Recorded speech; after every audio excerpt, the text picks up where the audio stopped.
Hi friends, it's Miss Delena with Greenhouse Music. Before we begin today's chapter, don't forget to grab your 25 Days of Christmas Journey printout so your kids can follow along with the clues right alongside Holly. There's going to be even more clues and challenges and fun little extra tidbits for you. You can download it at green.myflowdesk.com/Holly's Heart, HOLLYS Heart. This will be in the show notes as well. And remember, this Christmas adventure unfolds one day at a time, so be sure to listen in order to keep up with the magic. All right, let's step into the story. Holly read Papa's letter before breakfast while the house was still quiet enough to hear the heater click on and off. This had become her favorite part of the day, as you well know. Not the clue part, and maybe a little bit more than just the listening part, but just the wondering part. What's going to happen next? Where will my adventurous day take me? She unfolded the green and white envelope carefully. Hi, Holly girl. I wanted to tell you something I have not said out loud yet. When I first dreamed up this Christmas journey, I thought I was giving you lessons, songs, stories, little truths to carry with you. But somewhere along the way, I realized something else was happening. I wasn't teaching you who to become. I was helping you see who you already were. I wanted you to notice the world the way that I learned to, slowly, carefully, with room for other people in it. I wanted you to see that love does not always arrive loudly. Sometimes it shows up quietly, asking only to be noticed and brought where it belongs. I wanted to give you space to practice that kind of seeing and noticing without me standing right beside you. Not because I doubted you, but actually because I trust you. You do not need to carry everything yourself. You never did. But you do know how to stand steady when something matters. You know how to bring light to the right place, and you know when to act and when to invite others in. That is something I can try to teach in a letter, but it needs much more than that. And it's something that you have been becoming day by day, not just through this journey, but the journey of your life. And I'm so proud of you. All my love, Papa. Holly folded the letter away slowly. Her chest did not flutter the same way it used to. It felt grounded, like when you plant both boots firmly in the snow. He trusts me, she thought. And that felt big and a little scary. But also, it felt really, really good. By the late afternoon, the sky had turned a soft, whitish gray, the kind that promised snow but had not decided yet. The grocery store was busy in its usual December way, and the carts were bumping, scanners were beeping, people were thinking about dinner, presents, and lists, and not much else. Christmas was only a few days away. Mama unloaded items into the conveyor belt, and Levi sat in the car seat, kicking his boots and humming something that might have been Jingle Bells if you squinted your ears hard enough. Holly held the reusable bags, and she was enjoying watching people. The more she did it, the more she realized not many people seemed to watch others. I wonder what the world would look like if we all did more people watching, she thought to herself, and her eyes wandered as busy people rushed by their carts. One lady had been moving so fast that Holly saw she nearly hit a little boy with her cart. Whew! Holly audibly cried. That was a close one. She expected a worried mama or papa to rush to the little boy nearly hit by a grocery cart in the rush hour, but he was just standing there, frozen in place. He reminded her of Levi, especially the way that his eyes were welling up with tears. Holly looked up at Mama, who was still checking out. This boy looked only just a little older than Levi. His coat was zipped too high, brushing his chin, and his hands were clenched tight like he was holding himself together, just barely. People walked past him. No one stopped. Who was going to help him? Holly felt that quiet little tug that Papa had written about. Not loud or urgent, just there. The little boy was close enough that she would not be leaving the sight of her mama if her mama turned her head, which was their grocery store rule. So Holly decided to step closer, and she knelt down. Hi, she said gently. Are you shopping with someone? The little boy blinked, unsure if he should nod or not. Do you know where your mommy or daddy is? And his lip wobbled back and forth, and then the tears came, and they just fell down his cheek faster than she could imagine. It made Holly nervous, like she was meant to do something, but instead, she just took a breath and tried not to rush anything. She held out her hand. It's okay. I can help you find them. And the little boy took her hand. Oh, his hand was so cold. Holly looked around. No parent running, no voice calling a name, and her heart beat faster. She remembered Papa's words, to stand steady, as she walked the boy over to her mama. Mama's face changed. Not panic and not upset, just focused. Mama, this little boy is lost, and I didn't know how to help him. Can you help?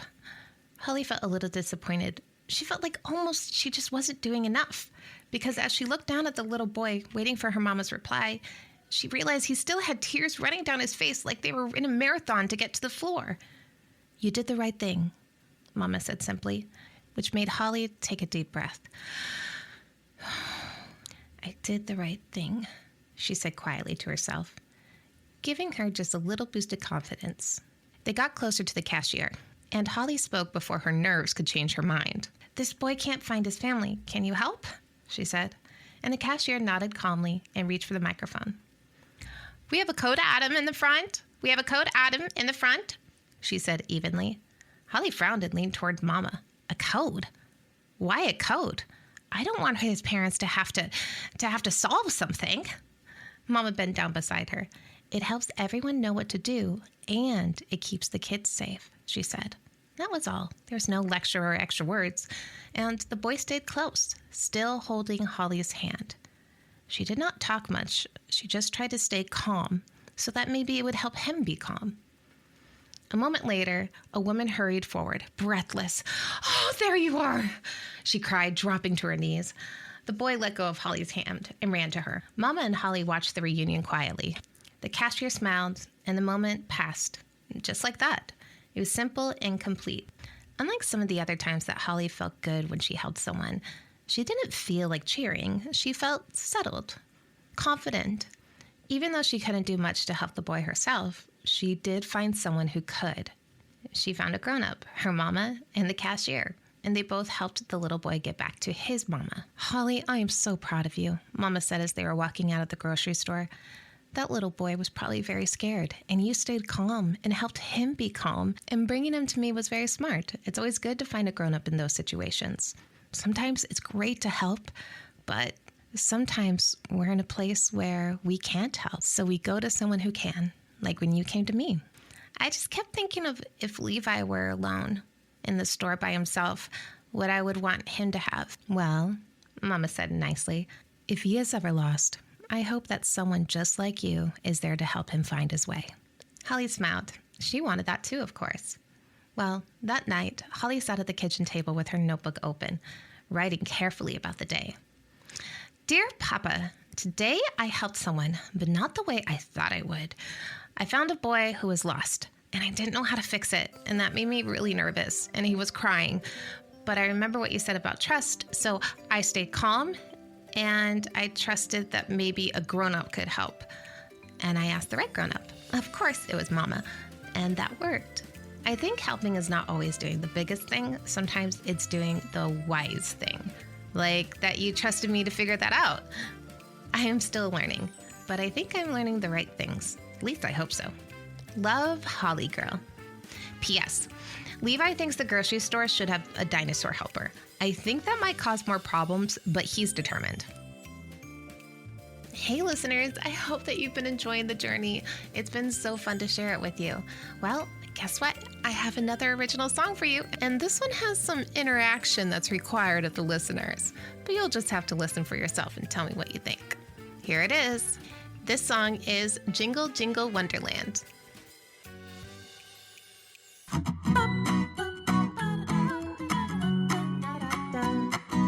Wiggle your fingers, wave them high, spin in a circle, touch the sky. Stomp your boots, make the floorboard shake, do a reindeer hop for goodness sake. Jingle, jingle, wiggle, wiggle, dance around the tree. Jump up high, then crouch down low, as silly as can be. Jingle, jingle, wiggle, wiggle, clap your hands and cheer. It's a jingle, wiggle, wonderland, the best time of the year. March like an elf with a jolly grin. Tap your toes, let the fun begin. Shake your antlers, give a little bow. Cry like a snowflake, don't stop now. Everybody freeze like a frosty breeze, now fall like snow. Jingle, jingle, wiggle, wiggle, dance around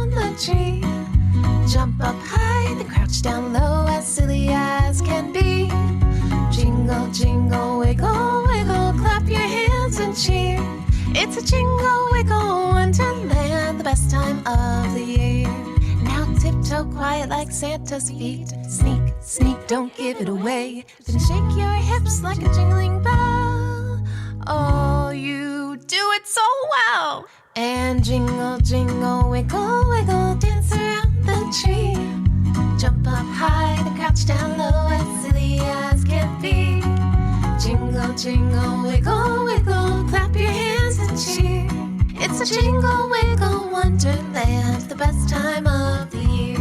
It's a jingle, wiggle, wonderland, the best time of the year. And that's today's chapter of our 25 Days of Christmas adventure. If you haven't grabbed our journey printout yet, you can still get it at green.myflowdesk.com/Holly's Heart, so your kids can track each clue and stay part of the magic.